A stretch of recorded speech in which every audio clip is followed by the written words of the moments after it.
Hey everyone! In this video, I'll show you how to fix WhatsApp not working on iPhone using a few quick and easy methods. Let's get started. First, force restart your iPhone. This helps remove temporary glitches that may stop WhatsApp from opening or loading properly. After your phone restarts, open WhatsApp and check if it's working. If the issue continues, open Safari or any browser and search for WhatsApp server status. Then open the Down Detector website and check if WhatsApp servers are currently down. If there's an outage, you'll need to wait until WhatsApp fixes it. Next, open the Settings app. Scroll down and tap on WhatsApp.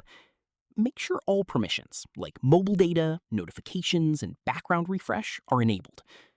Now go back to Settings, open Screen Time, then tap Content and Privacy Restrictions. If restrictions are enabled, temporarily turn them off.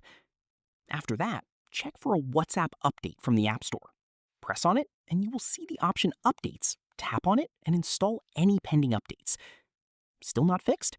Go to Settings, then tap on General and tap on iPhone storage.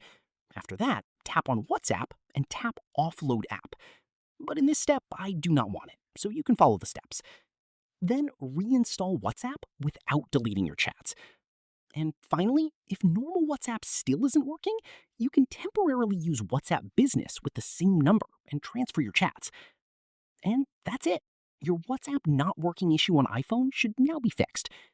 If this video helped you, don't forget to like and subscribe for more iPhone and WhatsApp troubleshooting tutorials.